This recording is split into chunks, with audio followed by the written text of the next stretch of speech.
परेशान क्यों दिखाई देते हैं? परेशान तो रहूंगा ना पार्वती, आखिर एक बेटी का बाप जो ठहरा। पार्वती, अब उसके हाथ पीले करने का समय आ गया है। पर हमारी आनंदी तो अभी सिर्फ 9 साल की है। अभी तो उसके पढ़ने लिखने और खेलने कूदने के दिन हैं। देख पार्वती, लड़कियां पराया धन होती है और जितना जल्दी इन्हें घर से विदा कर दे उतना अच्छा है। कल से आनंदी की पढ़ाई लिखाई बंद। पर बापू, इसमें मेरी क्या गलती है?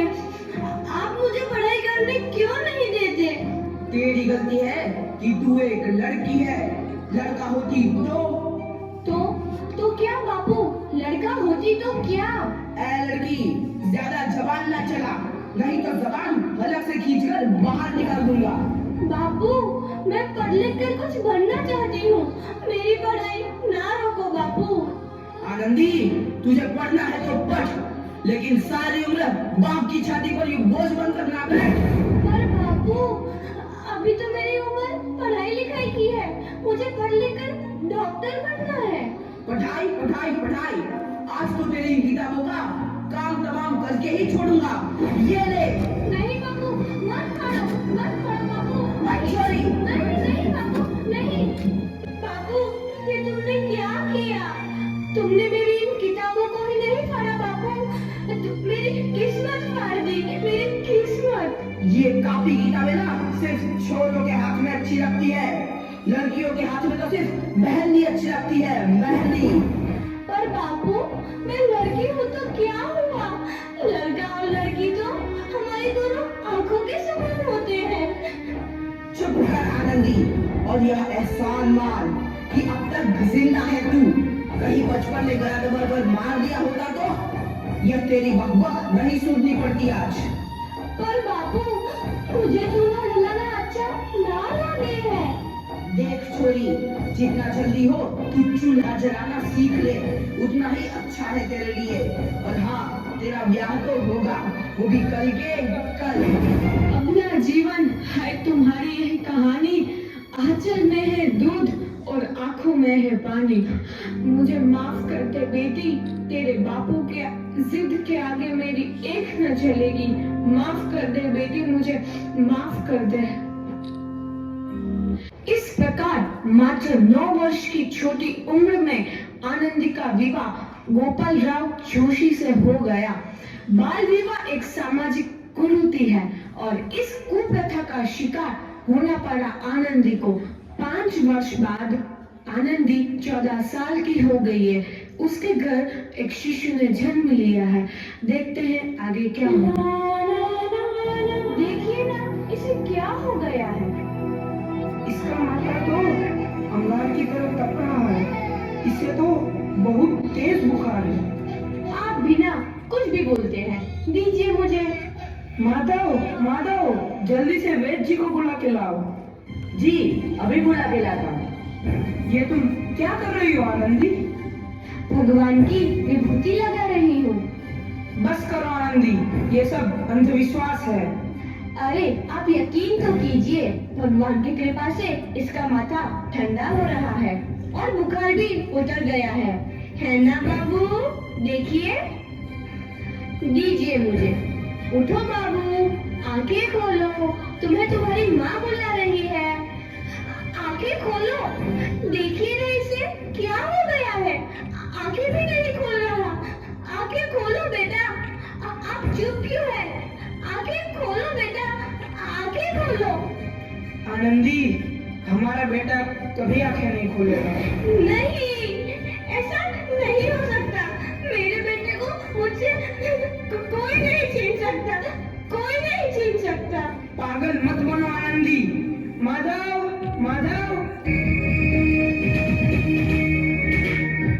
आनंदी, बंद करो ये पागलपन।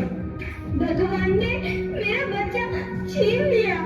भगवान ने नहीं, तुम्हारी अशिक्षा और अंधविश्वास ने तुम्हारा बच्चा छीना है। अगर तुम पढ़ी लिखी होती तो आज हमारा शिशु जीवित होता। तुम अनपढ़ थी आनंदी, अनपढ़।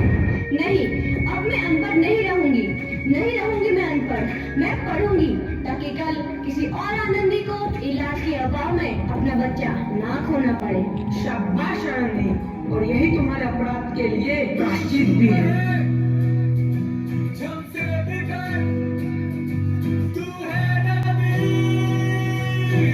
आनंदी, तुम्हारी 12वीं का परिणाम आ गया है। तुमने पूरे कॉलेज में प्रथम स्थान अर्जित किया है। आनंदी, तुम्हारी मेहनत रंग लाई है। तुम्हें शिक्षा वृत्ति मिली है।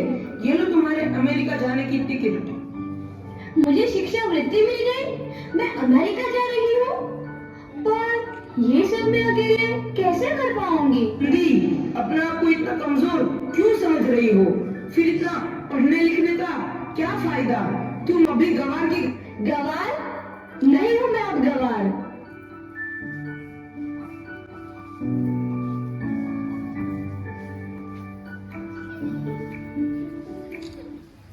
तो इस प्रकार 7 अप्रैल 1883 को आनंदी अमेरिका के पेंसिल्वेनिया के लिए रवाना हुई और 3 साल बाद उन्होंने डॉक्टर ऑफ मेडिसिन की उपाधि प्राप्त कर ली।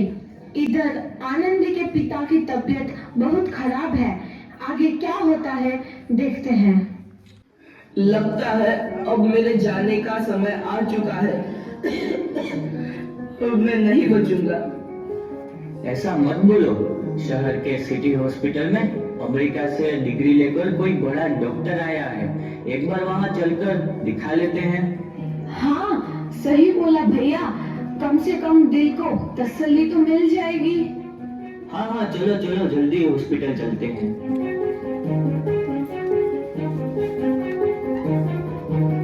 इस मरीज की हालत तो बहुत ही खराब है। कोई चमत्कार ही इसे बचा सकता है। ऐसा मत बोलो भाई। डॉक्टर साहब कब तक आ जाएंगे? लो आ गई डॉक्टर मैडम। डॉक्टर मैडम, जल्दी देखिए, मरीज की हालत बहुत ही खराब है।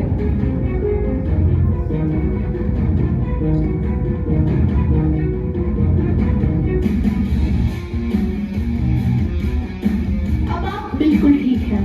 मौत के मुंह से आपको बचाया है डॉक्टर मैडम ने। डॉक्टर साहब ने मुझे बचा लिया। मुझे मिलना है डॉक्टर साहब से। डॉक्टर साहब नहीं, डॉक्टर मैडम बोलो। डॉक्टर मैडम, उन्होंने ही तुम्हें जीवन दान दिया है। लो आ गई डॉक्टर मैडम, मिल लो उनसे। डॉक्टर मैडम, आपका बहुत बहुत धन्यवाद। आपने मेरी जान बचाई। इसके बदले में मैं गरीब भला आपको क्या दे सकता हूँ? वचन चाहिए मुझे कि कभी ये नहीं कहोगे कि लड़कियां कुछ नहीं कर सकती। वचन? ये कैसा वचन? अरे श्यामलाल, तुमने पहचाना नहीं? तुम्हारी बेटी आनंदी। आनंदी? मेरी बेटी आनंदी डॉक्टर? हाँ बापू, वही आनंदी जिसके लिए बचपन में तूने चूल्हा और दुल्हा के अलावा कुछ नहीं सोचा था। आनंदी, आनंदी मेरी बेटी, मुझे माफ कर दे। मैं तेरा गुनहगार हूँ बेटी। नहीं नहीं बापू, वही आनंदी जिसके हाथ पीले करके तुम उसकी सारी जिंदगी काला कर देना चाहते थे। माफ कर दे मुझे मेरी बच्ची, माफ कर दे। मैं तेरा अपराधी हूँ मेरी बच्ची, माफ कर दे। नहीं बापू, मैंने तो तेरा एहसान चुकाया है। याद है ना अपना एहसान जो बचपन में तुमने मुझ पर किया था? ताने सुना सुना कर जीते जी मार डाला था मुझको। अब बोल, और किस किस को मारेगा? बेटी मुझे माफ कर दे मेरी बच्ची, मैं तेरा गुनहगार हूँ। बापू, आपने ही तो बोला था किताबें सिर्फ बेटों के हाथ में अच्छी लगती है, बेटियों के हाथ में तो सिर्फ मेहंदी। बेटों और बेटियों में फर्क करना तो आंखों में फर्क करने समान है। एक का पढ़ना और दूसरे का ना पढ़ना सामाजिक अंधकार है बापू, सामाजिक अंधकार। उपकार मांगता हूँ मैं तुझ जैसी बेटी का, जिसने सारी उम्र मुझसे कुछ ना मांगा तो सिर्फ बराबरी का दर्जा। वरना सच तो यह है कि मैं तेरी माफी के लायक भी ना हूँ। मुझे सा बाप तेरी बराबरी कर सके उसके मैं लायक भी ना हूँ मेरी बेटी, मैं लायक भी ना हूँ। अपने बापू को क्या माफ नहीं करोगी आनंदी? माफ कर दो आनंदी, माफ कर दो। सुबह का भूला यदि शाम को घर लौट आए तो उसे भूला नहीं कहते। बापू, तो इस प्रकार आनंदीबाई जोशी ने अपनी मेहनत और अटूट इरादे से न केवल भारत की पहली महिला डॉक्टर बनी, बल्कि आगे चल के उन लड़कियों के लिए सुनहरा रास्ता दिखा गई जो जीवन में कुछ करना चाहते थे।